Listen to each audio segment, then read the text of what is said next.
à bây giờ cho nên cái phút đều ô chỉ đây nó to sao ô sẵn lâu sao ô sẵn lâu à thằng của sao nha ấy thì một cái sẵn lâu thì sẵn lâu nên chạy thấy cái chuột nó do chứ nó không chịu à rồi rồi kìa cái rồi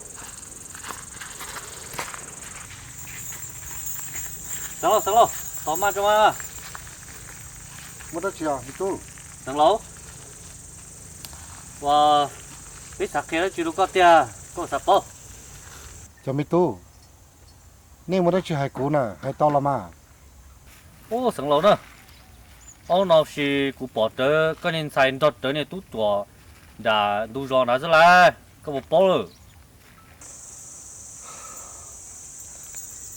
ô cho mi tu cô là những chỉ bao thế này ở trên đây nên đi bảo thủ tư là mà ôi giờ sẵn lâu chỉ tận lên đi nhưng bỏ tuần chỉ tua đặt chế à cho tua mua xí xí à bắt ta bé tôi đã tua chỉ đãเลยô sẵn lâu sao hay luôn đó cơ chỉ nhau mà có tôi ấy tuần năng muốn chơi mua rồi bây giờ nó thế mà có hai cái tuần sai thế bo cái tuần sai tôi chỉ dùng cô tầm bộ một thắt tổ sơ chỉ nhau mà tôi thả bây giờ phun nhiều dùng đồng tiền nó ô cho lo nó bảo một tiền mà giờ tiền một tiền này hay nó lo cũng ta chơi cũng mà hay túm nhiều lắm mà tiêu sẵn lâu ho chính cho là nung cái tao mà cái bộ bát thơ là tao mà một tiêu sẵn lâu ô lên đó cũng mà hay túm nhiều à ôn đó sẵn lâu khi có đó sao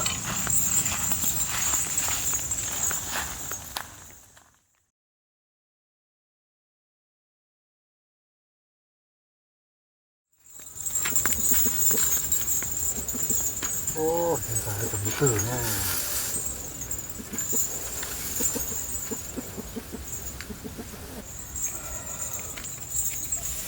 à mình thấy nó cả nó chỉ bỏ thì nè chỉ bỏ thì tiêu trống tung muốn nói là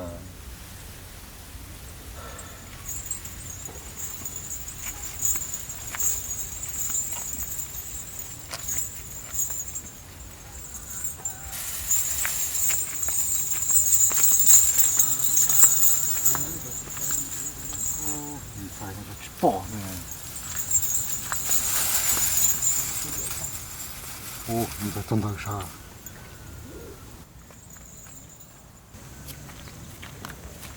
mình sai có muốn đất chi rồi nè chỉ có tôm ngao tàu về nhân lao lời lò lo mình sai cô chỉ cũng không có hạt thì có muốn đất chi rồi nè chỉ cũng muốn chiêu xí lo sữa mình sai lâu trên này cô chỉ muốn luyện nó cắt thả lên đó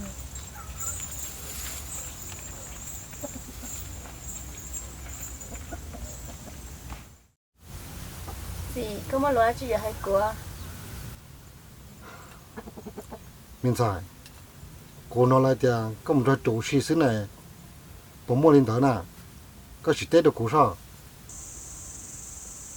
nhưng mà chị cũng đã đổ xí sữa chào họ thứ nữa mình sai mình chỉ chào了嘛但是có有位考考对呢có dùng sai mà做过只能去摸的嘛có bảo bao thì cũng có gì nè giờ tụi cho nó cho uo nè giờ chữ rõ nó nè giờ có uo đi có thì cho đi có sách chỉ tàu của chính去摸nè thì có thì giờ tụi sai cũng chỉ dùng mua nè mình sai có giờ thái độ từ chỉ nhau cái thái độ tu lùa có mua là lý chú ý trong mẹ có niên nông nó chỗ gì nó có nhiệt chỗ đó giờ câu là câu của chính chứ mua này nhưng một trò cả từ nào sao mua cho lỡ mình xài lại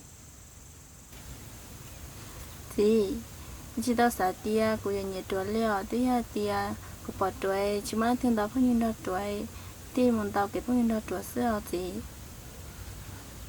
mình xài yếu cho cái phong dư nó yếu chủ muốn cho nó tích tu của tu lúa cái trên chúa mà gì nó cô chỉ giữ con nữa giờ cô chỉ bỏ cái chúng mình cho chuột thế cô chỉ chế con này mình xài nữa chị cho cái phong cái gì nó cho từng cho tụi tuổi cho tao cái mà chị ta dùng cho cái phong cái gì đâu cho nhân chơi liao chị cho nên nhân chơi đi xe phải đi chỉ sao mình cho cái phong cái gì cho leo cho xe phải ya phăng lại nè mình xài chỉ hay phăng nữa nè giờ tu lo thì trông nè cái cho phong gì nó cho được tu lo ba xin hú nào mù có xong chỉ chỗ nè giờ hạt tiền có chẳng chỉ chỗ thế chỗ này có thua cổ chính chứ mà lại chỗ cái nè mình xài có bộ yếu cổ chỉ hay có mà ở bên đó thì xin hú nó chơi chỉ sao mù nè lý là mua đâu cũng nè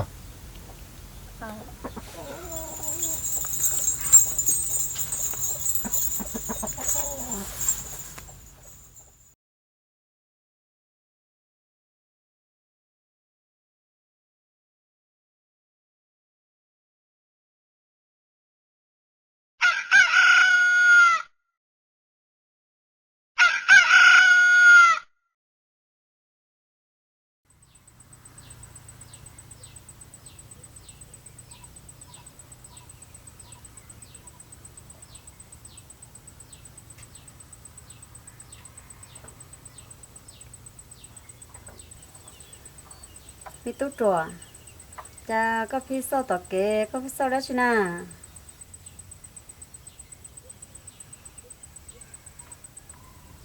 mi tu nếu như bảo thì có tỏ tỏ lên tư là mà thế thì rồi trôi luôn chỉ nhà vô rồi là đã vô sao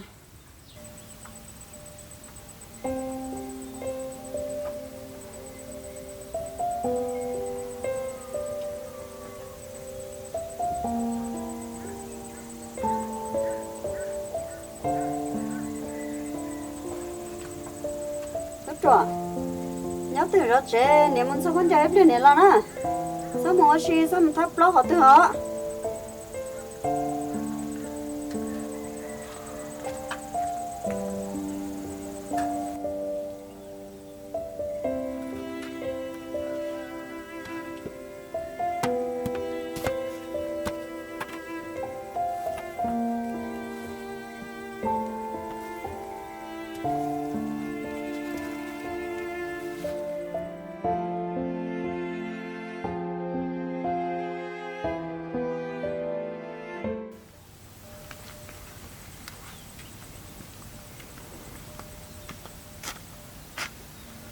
à trộm bơ lót cha nè ta chỉ có khó trông đi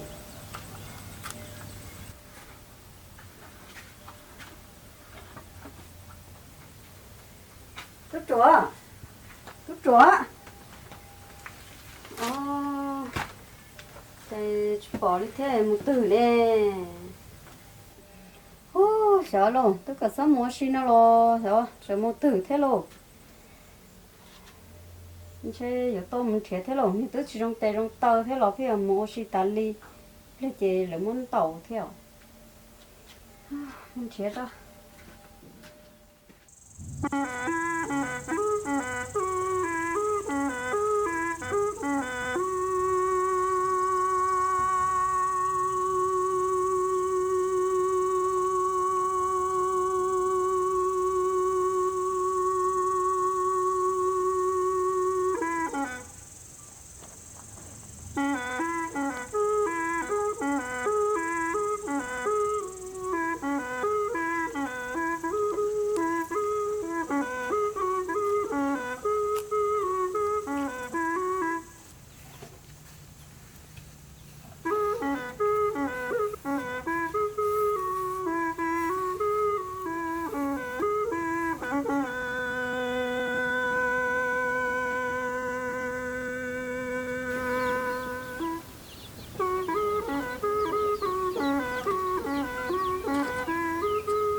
또 도와주더라.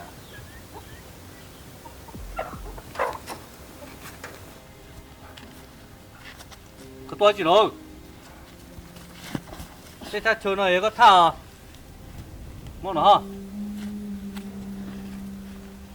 Ô, đây tụi cười đó. Đau kinh nữa. Có. Chỉ thế mà coi à?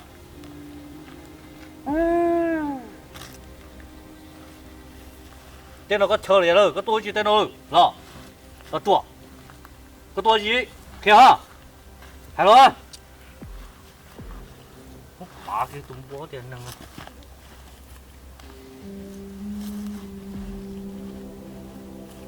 Mục chế à? Giờ có gì sát tua à? Tên nó chỉ có chờ à? Có tôi nhớ cái à? Nhưng không tên nó.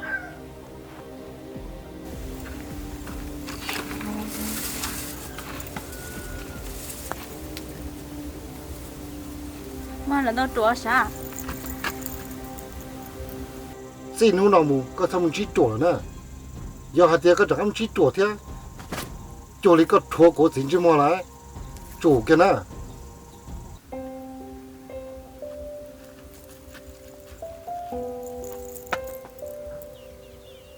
Mục chế à? Có sát tua không đó?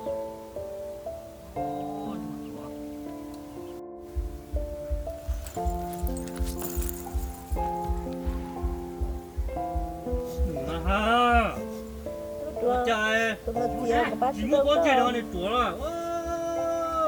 Đây là cột, đó là cột. Ôi gì sửa lại á chả? Tốt chưa? Tốt bảo tốt chưa? Mày tốt chưa? Mày tốt chưa?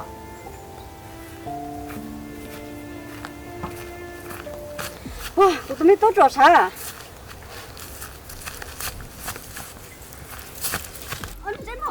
Cái này đây trên đây là của tôi. Ôi gì follow. Mày tốt.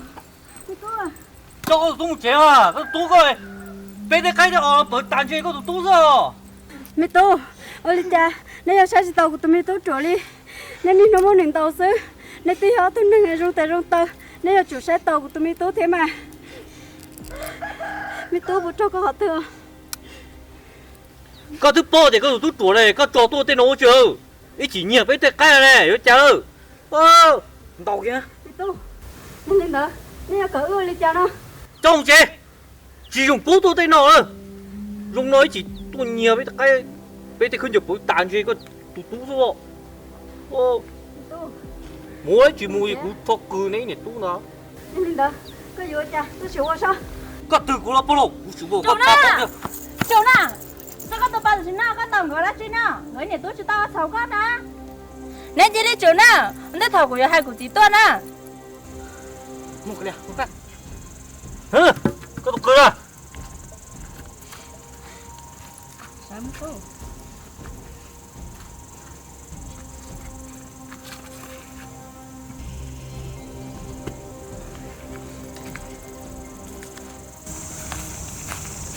Mà này hay có cho Đây chị nào. ô mà nhìn sao lòng say cái tia có một chỉ bắt tàu của mà Lò. Ủa li mà giờ thì có nhớ nó cũng anh chơi chú gì ấy. Ủa có tàu thả sang lông sai mà. mình đã ăn bữa nè bắt của tia ấy Ủa li mà bao nhiêu rong của nó cũng mà bắt à. chúa có bữa cha Chùa mình xài. Sao đó? Đi nào xứ, sao đó mình xài. Họ có tốt mà đâu nó. Tí theo vì có, tôi chủ của tôi mới tốt. Giờ lên đó xin nó nào mù, có chỉ sao tôi, chủ của tôi mới tốt gì nữa. Ngô mới tốt, mình cho có một trẻ.